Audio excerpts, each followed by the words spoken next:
कि मूल बात समझाने की है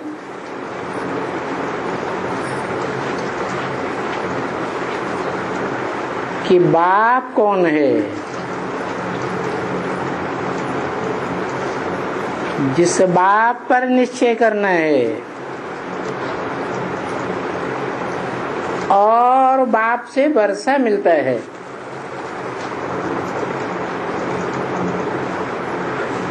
वो बेहद का बाप है, बेहद का वर्षा देता होगा। हद के बाप हद का वर्षा देते हैं, बेहद का बाप बेहद का वर्षा देता है। हद का बाप एक जन्म का वर्षा देता है, बेहद का बाप जन्म जन्मांतर का वर्षा देता है। परंतु बेहद के दो बाप हैं, एक है आत्माओं का बाप, बिंदु बिंदु आत्माओं का बाप, ज्योति बिंदु निराकार, आत्मा भी निराकार, बाप भी निराकार। निराकार से क्या निराकारी वर्षा चाहिए है, साकार में चाहिए। क्योंकि जो आत्माओं का बाप निराकार है उसको तो अपना साकार शरीर है ही नहीं। तो जिसको साकार शरीर ही नहीं है वो साकार शरीर के द्वारा सुख शांति का अनुभव कैसे कराएगा।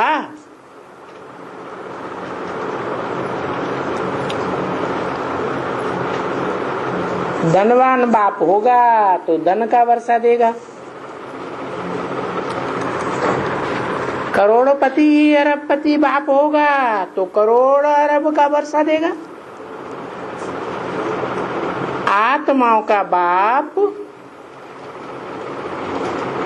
निराकार है, सदैव निराकार।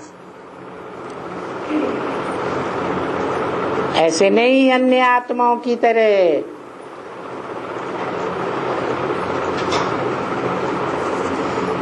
निराकार ही रहता है।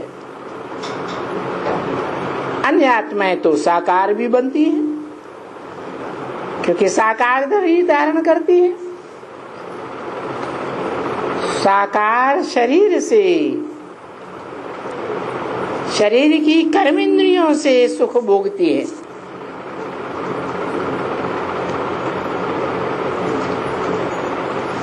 तो बाप भी वर्षा देने वाला कैसा चाहिए है, साकार चाहिए। परंतु जो साकार बाप है जिससे वर्षा मिलता है सुख और शांति का, वो बाप मनुष्य सृष्टि का बाप है। मनुष्य सृष्टि का बाप माने बीज है, और ये सृष्टि जैसे अनादि है ऐसे मनुष्य सृष्टि का बाप भी अनादि है।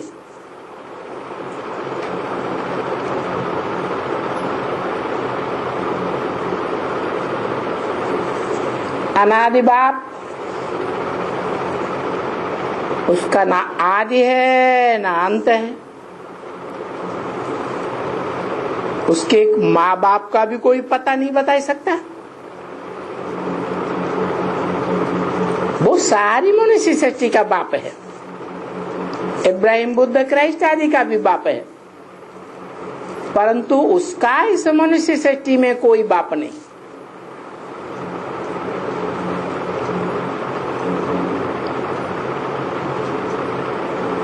जो सारी मनुष्य सृष्टि में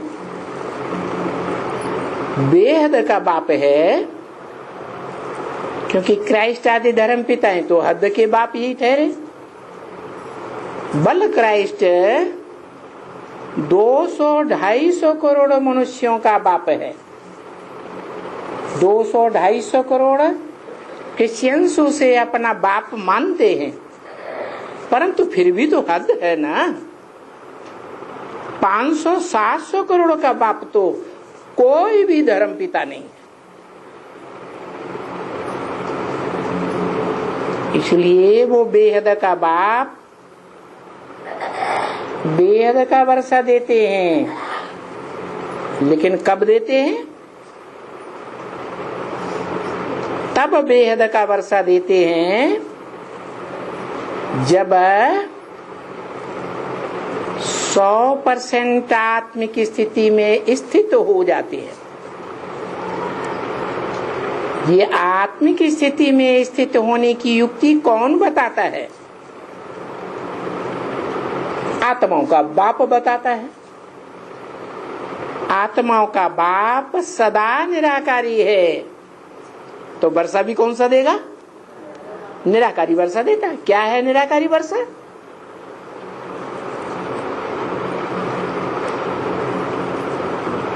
निराकारी वर्षा है ज्ञान।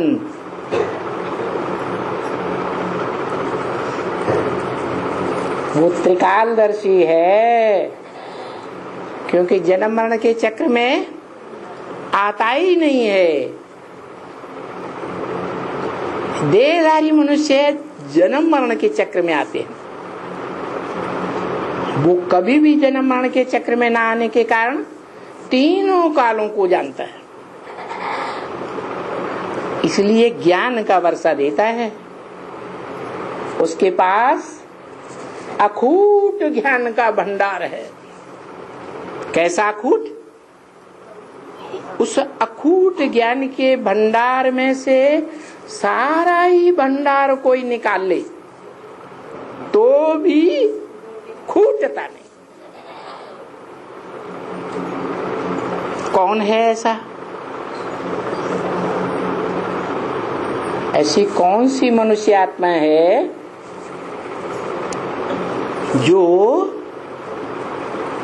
अखूट ज्ञान भंडार धारण कर लेती है?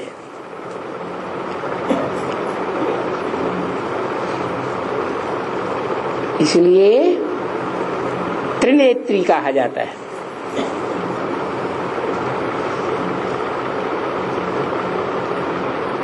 दो नेत्र हद के तो सबको होते हैं, लेकिन वो तीसरा नेत्र आत्माओं के बाप से धारण करता है। इसलिए ज्ञान का संपूर्ण भंडार प्राप्त करने के कारण आत्माओं के बाप से पूरा वर्षा लेता है या अधूरा वर्षा लेता है? ज्ञान का है पूरा वर्षा लेता है। पूरा वर्षा ज्ञान का लेने के कारण उसे सृष्टि के आदि मध्य अंत का पूरा ज्ञान होता है। कब? जब आत्माओं के बाप को याद करते करते संपूर्ण स्टेज को धारण करता है, बाप समान निराकारी बन जाता है। निराकारी, निर्विकारी, निरहंकारी बन जाता है। इसलिए उसकी यादगार बनती है क्या?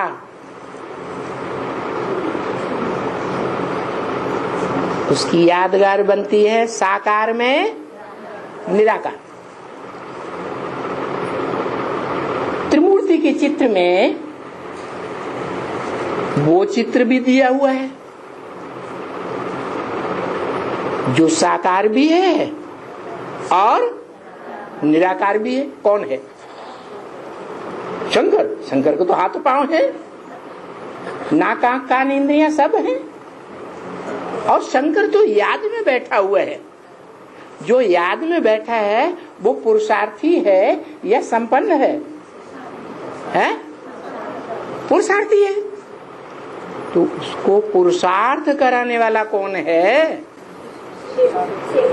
आत्माओं का बाप, जो पुरुषार्थ की युक्ति बताता है कि तुम सब मनुष्य आत्माएं ज्योति बिंदु हो, मैं तुम्हारा बाप भी ज्योति बिंदु हूं। अंतर क्या है? तुम जन्म मरण के चक्र में आते हो और मैं जन्म मरण के चक्र में नहीं आता हूं। फिर ये भी कहता है मैं आता ही हूं तुम बच्चों को नंबरवार आप समान निराकारी बनाने के लिए।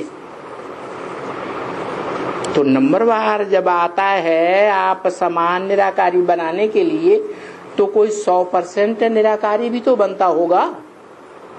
वो कौन?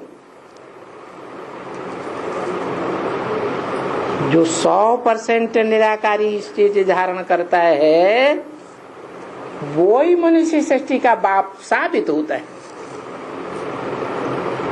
निराकारी, निर्विकारी, निरहंकारी, उसकी पूजा शिव के मंदिरों में यादगार दिखाई जाती है। क्या? शिवलिंग।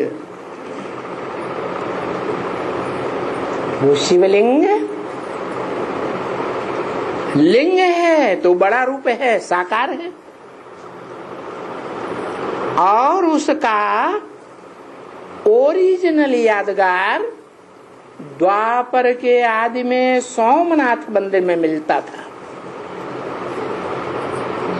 क्या था? लाल गोल आकार के पत्थर में हीरा जड़ा हुआ था। वो पत्थर किसकी यादगार है?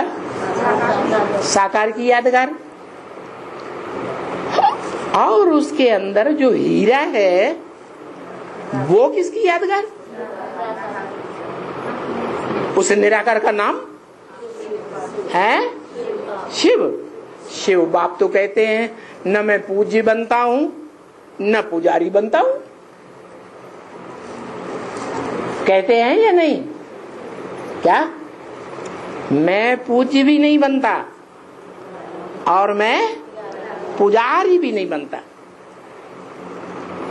तुम बच्चे नंबरवार पूज्य देवता बनते हो और तुम ही पुजारी बनते हो। क्या? तो बताओ, द्वापर युग में पहले पहले किसकी पूजा होती है? शिवलिंग की पूजा होती है। वो पूजा कौन करता है? विक्रमादित्य करता है तो कोई मनुष्य ही है ना। कौन हो सकता है वो मनुष्य आत्मा? ब्रह्मा की आत्मा। ब्रह्मा की आत्मा। लेकिन बाबा तो कहते हैं जो भी राजाएं द्वापर युग में होते हैं वो सब पतित होते हैं। क्या कहा? द्वापर युग में जो भी राजाएं होते हैं पतित होते हैं या पावन होते हैं? विकारी होते हैं या निर्विकारी होते हैं? विकारी होते हैं। तो बुद्धि भी उनकी है विकारी होती है। उनकी विकारी बुद्धि में ये बात किसने सिखाई कि शिवलिंग की पूजा करो, मंदिर बनाओ शिवलिंग का? कोई ने तो बताया होगा।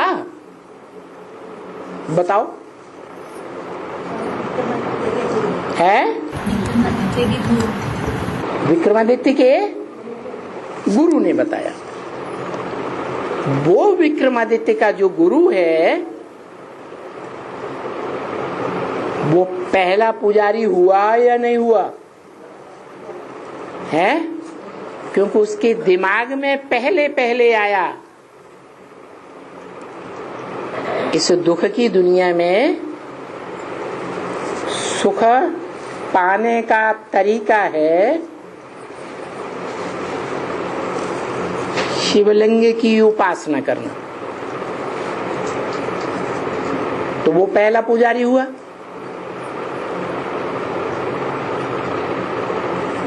उस पहले पुजारी ने सिखाया भी राजा विक्रमादित्य को कि शिवलिंग की पूजा करो।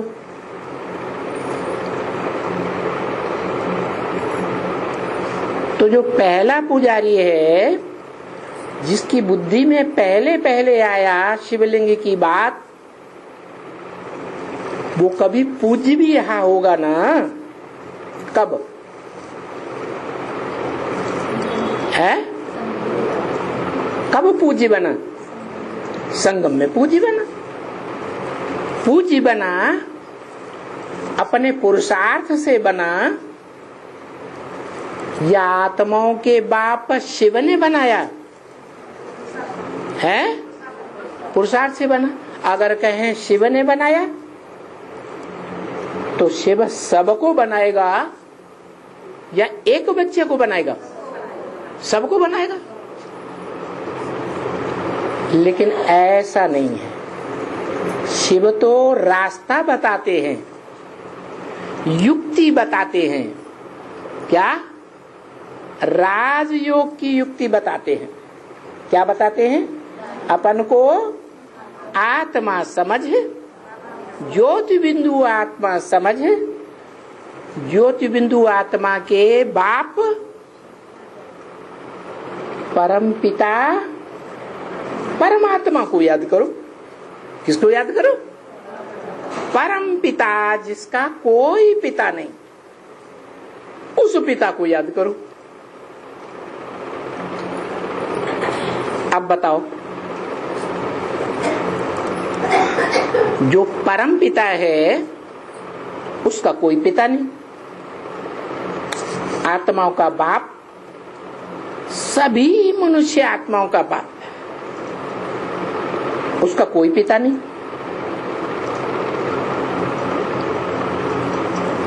तो उसका कोई बड़ा बच्चा होता होगा? नहीं। 500-700 करोड़ मनुष्य आत्मा है, तो बड़ा बच्चा कौन है? कौन? बड़ा बच्चा वो जो शिव बाप की बताई हुई योग की युक्ति में अव्वल नंबर जाए। तो बताओ, 33 करोड़ देवताओं में से कौन सा देवता है जिसकी यादगार मूर्ति दिखाती है कि एकदम याद में बैठा हुआ है? शंकर ही है। और शास्त्रों में भी गाया हुआ है। क्या क्या गाया हुआ है? कि शंकर ही एक ऐसी मूर्ति है, सभी देवताओं के बीच में जो निरंतर याद में रहने वाली है। जब अपनी संपूर्ण स्टेज धारण कर लेती है, प्रैक्टिस करते करते। किस बात की प्रैक्टिस है? राजयोग की प्रैक्टिस करते करते। तो संपूर्ण स्टेज जब धारण करती है तो निराकारी ज्योति बिंदु बन जाती है। शरीर रहते रहते ही ज्योति बिंदु बनती है या शरीर छोड़ करके ज्योति बिंदु बनती है? शरीर में रहते रहते निराकारी ज्योति बिंदु पूरे युग के लिए बन जाती है, जब तक संगम युग रहे। ऐसी स्टेज धारण कर लेती है। निराकारी, निर्विकारी, निरहंकारी, उसका प्रूफ मंदिर में दिखाया गया है, शिव के मंदिर में। क्या? कर्म करते हुए निराकारी या सन्यासियों की तरह कर्म को छोड़ करके निराकारी? कर्म इंद्रियों से कर्म करते हुए निराकारी, लेकिन उसको सारी कर्म इंद्रियां तो दिखाई नहीं जाती। कौन सी कर्म इंद्रिय दिखाई जाती है? एक लिंग की ही पूजा होती है, शिव स्वरूप की। तो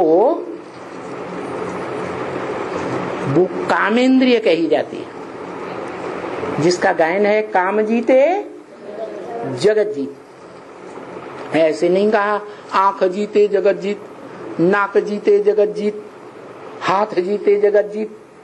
क्या जीते? काम जीते जगत जीत, इंद्रिय जीते जगत जीत। लेकिन कैसे जीते? कोई भी इंद्रिय है,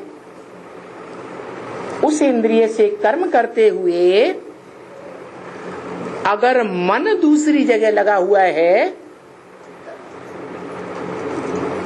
कर्मेंद्रिय की याद में नहीं है, तो कर्मेंद्रिय का फल निकलेगा? नहीं निकलेगा।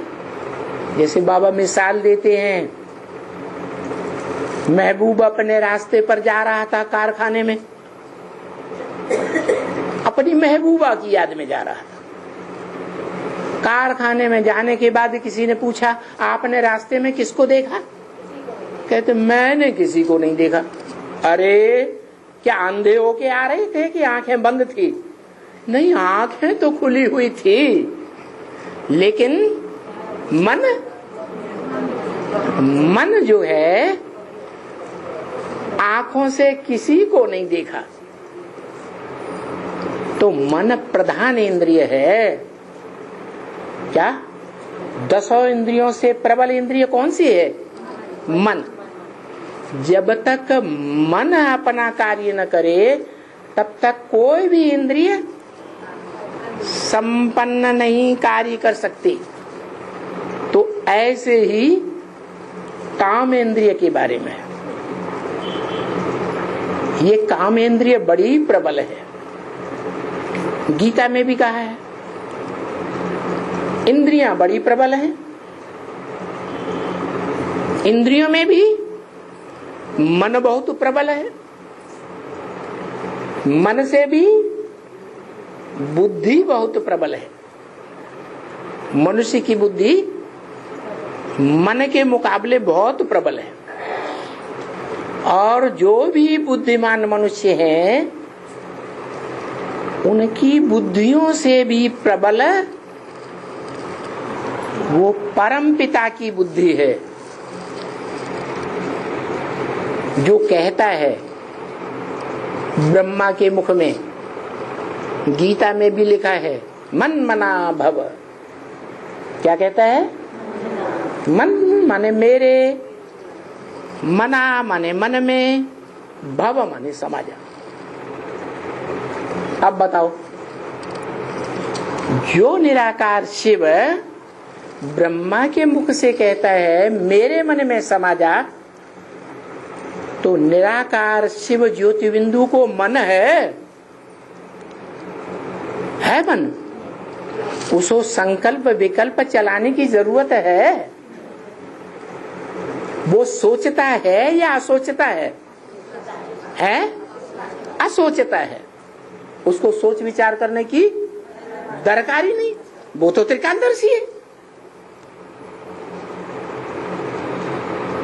तो बताओ, कौन कहता है मन मना भव, मेरे मन में समा जा? है? हाँ, जिस साकार मनुष्य तन में प्रवेश करता है एक व्यापी होकर, क्या वो साकार मनुष्य तन कहता है मेरे मन में समा जा।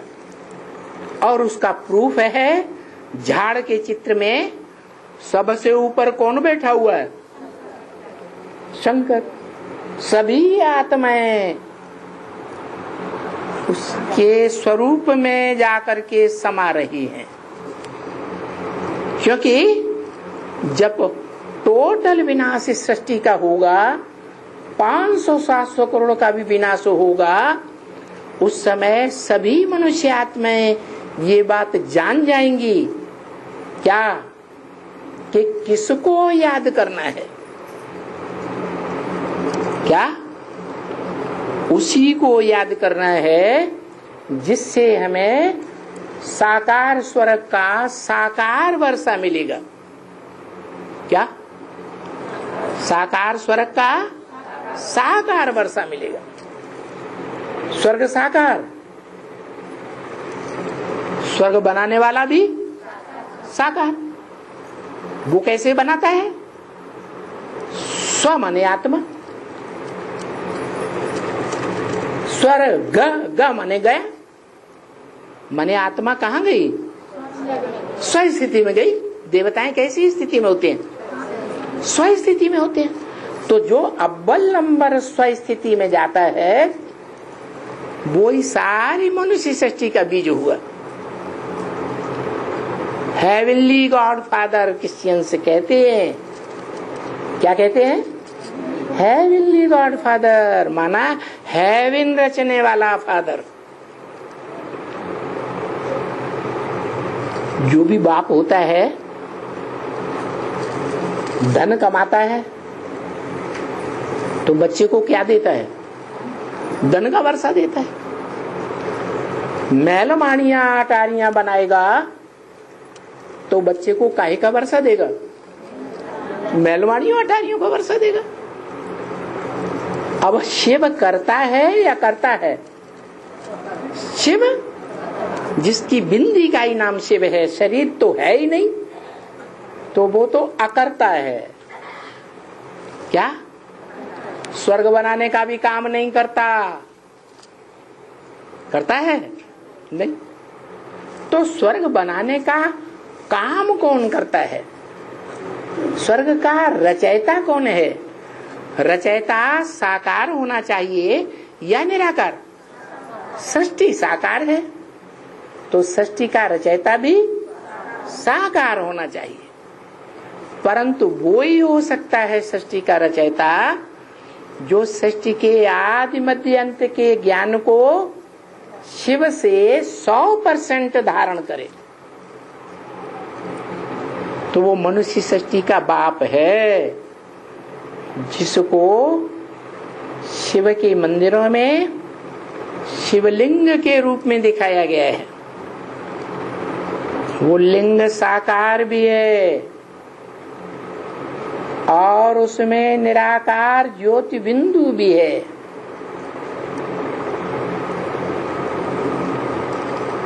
इसलिए साकारी भी है, निराकारी भी है। शिवलिंग निराकारी कैसे है? निराकारी ऐसे है कि उसको हाथ पांव नाक आंख कान नहीं है। शंकर को तो हाथ पांव नाक आंख कान है क्योंकि वो पुरुषार्थी है। जब तक पुरुषार्थी है तब तक उसको इंद्रियों का भान है, और जब पुरुषार्थ संपूर्ण हो जाता है तो इंद्रियों का भान खत्म हो जाता है। इंद्रियों का रस लेना खत्म हो जाता है। उसका स्वयं इंद्रियों का रस लेना खत्म होगा तब ही उसकी बात का असर पड़ेगा दूसरों के ऊपर। क्या? प्रैक्टिकल में खुद पहले ऐसा बने। कैसा? कैसा कि इंद्रियों से कर्म करे परंतु कर्म करते हुए भी जैसे कर्म नहीं किया। आंखें देखती है लेकिन नहीं देखती, कान सुनते हैं लेकिन नहीं सुनते। ऐसी स्टेज बन जाए। क्या कैसी स्टेज बनती है? इस दुनिया को देखता भी है आंखों से और कानों से सुनता भी है उनकी बातें, दुनिया वालों की। सारी दुनिया ग्लानि करती है किसकी?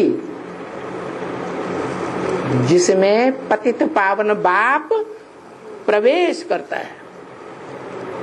धर्म पिताएं भी ग्लानि करते हैं, उनके फॉलोअर्स भी ग्लानि करते हैं, लेकिन वो ग्लानि को सुनते हुए भी नहीं सुनता।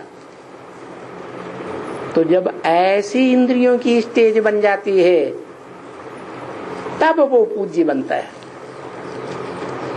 वो स्वयं पूज्य बनता है और द्वापर में फिर पुजारी भी बनता है, अव्वल नंबर का पुजारी।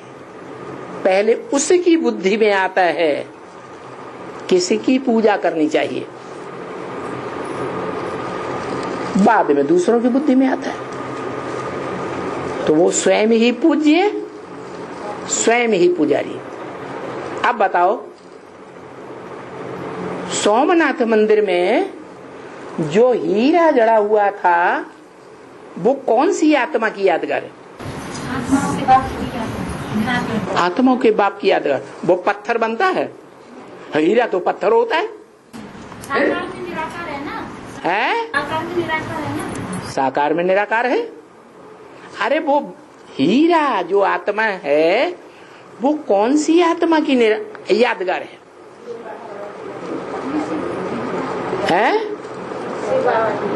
हीरा तो हीरो कहा जाता है। उससे ज्यादा चमक मारने वाला ज्ञान की रोशनी का कोई होता ही नहीं। उसी का नाम भारत है। भा माने ज्ञान की रोशनी, रत माने लगा रहने वाला, जो सदैव ज्ञान की रोशनी में लगा रहता है। संगम युग में भी ज्ञान की रोशनी में लगा रहता है, मनन चिंतन मंथन में लगा रहता है।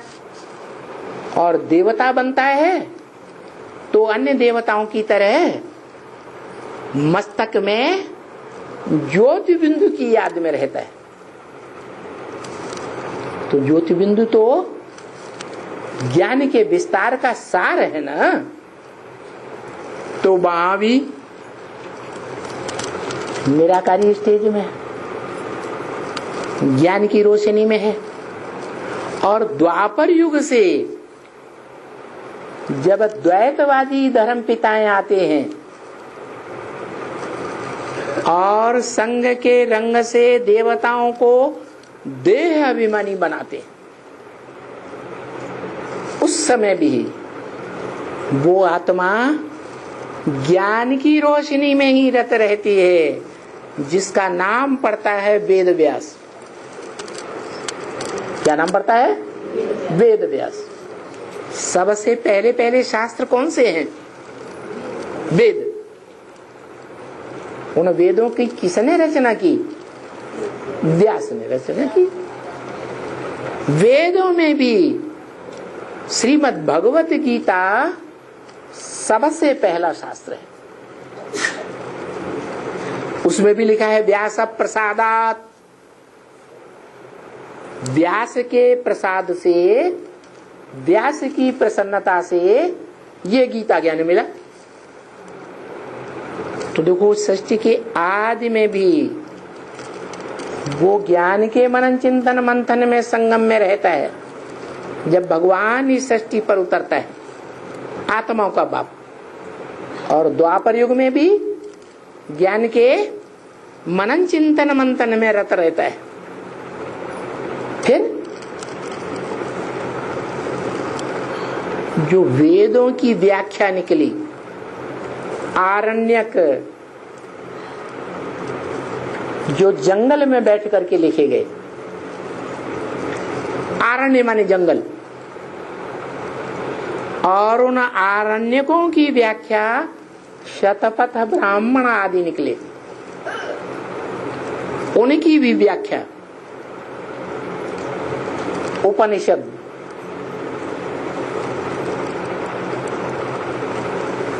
वो उपनिषदों की भी रचना पहले पहले रचने वाला वही है।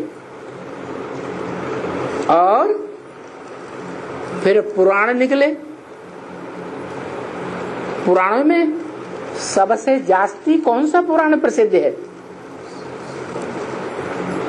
अरे बहुत बड़ा पुराण है महाभारत।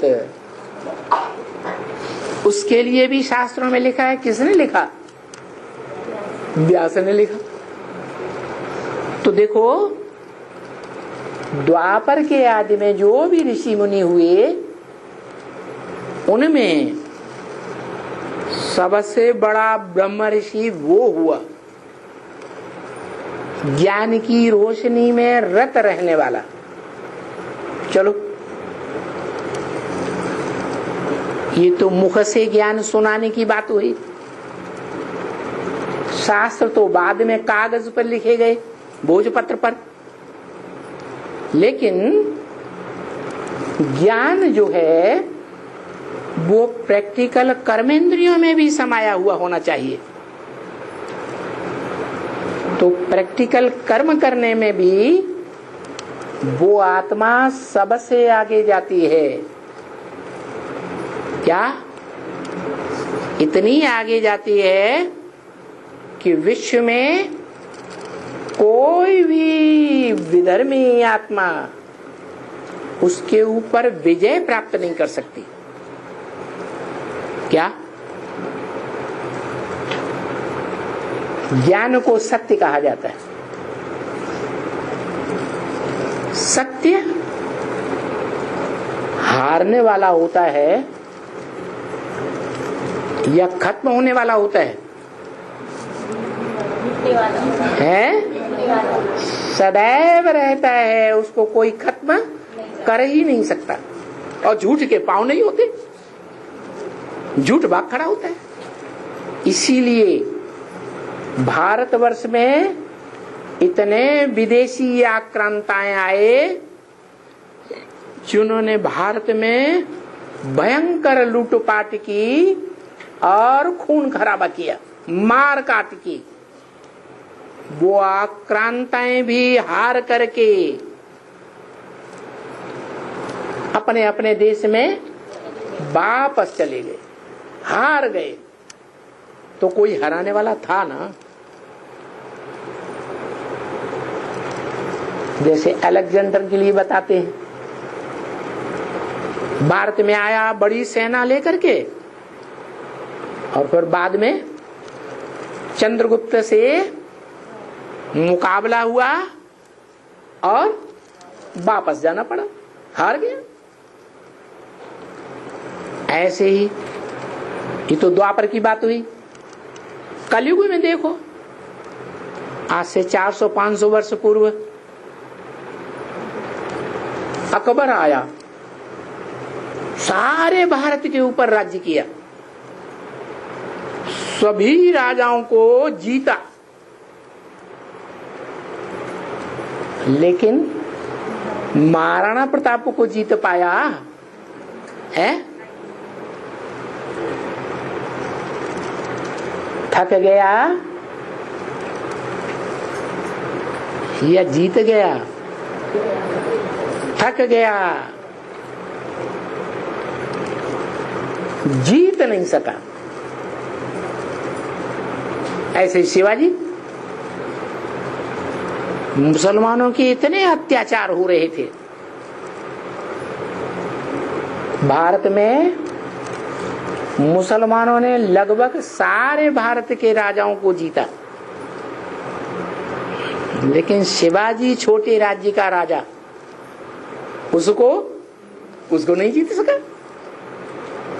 कहने का मतलब यह है, चाहे साहित्य के रूप में हो, जैसे द्वापर में वाल्मीकि रामायण लिखी गई,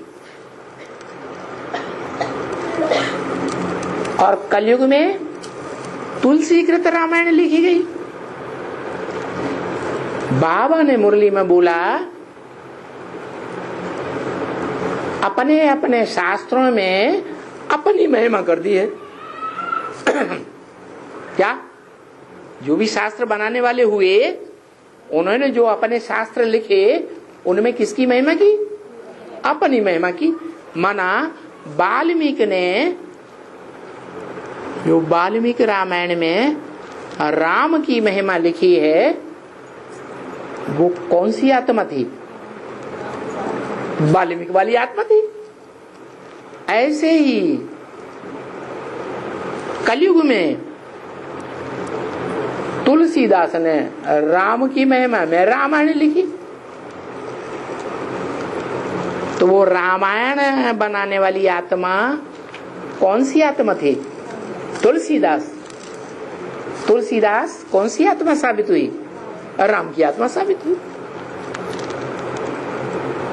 तो इससे सिद्ध होता है कि वो सृष्टि का हीरो पार्टधारी है। हीरो पार्टधारी हर जन्म में हीरो का ही पार्ट बजाएगा या नीचा पार्ट बजाएगा? हीरो का पार्ट बजाता है। क्यों? क्योंकि आत्माओं का जो बाप शिव है, उसका बड़ा बच्चा है। इसलिए भारतीय परंपरा में जो भी राजाएं हुए, उनकी परंपरा चली आई कि राजाओं ने अपने बड़े बच्चे को राजाई दी, वर्षा दिया, या छोटों को दिया? बड़े बच्चों को दिया। ये परंपरा कहां से शुरू हुई? संगम में शिव बाबा ने आकर शुरू की। इसीलिए राम गीता में लिखा है, मम वर्तमान वर्तन्ते मनुष्या पार्थ सर्वस्य। हे पृथ्वी के राजा अर्जुन, मनुष्य जितने भी सृष्टि में हैं, वो मेरे रास्ते का ही अनुगमन करते हैं। जिस रास्ते पर मैंने चल करके दिखाया, उसी रास्ते पर सब मनुष्य चलते हैं। माने सभी मनुष्य मात्र बाप बनकर अपने बड़े बच्चे को वर्षा देते हैं। तो इससे साबित हो जाता है कि स्वर्ग का वर्षा देने वाला प्रैक्टिकल बाप कौन है? प्रैक्टिकल माने शरीर की कर्मेंद्रियों के द्वारा कर्म करके स्वर्ग स्थापन करने वाला, स्वर्ग की राजधानी स्थापन करने वाला कौन है? शिव की आत्मा है या कोई मनुष्य आत्मा है? मनुष्य आत्मा है, जो इस सारी मनुष्य सृष्टि का बीज है। लेकिन वो भी तब बनता है, परमात्मा का टाइटल तब लेता है, परम पार्टधारी आत्मा का टाइटल तब लेता है, जब आत्माओं के बाप से पूरा ज्ञान धारण करता है। आत्माओं का बाप शिव जो युक्ति बताते हैं, क्या मनुष्य से देवता कैसे बनना है, वो युक्ति को जीवन में धारण करता है और नर से क्या बनता है? नारायण इसी जन्म में बनता है।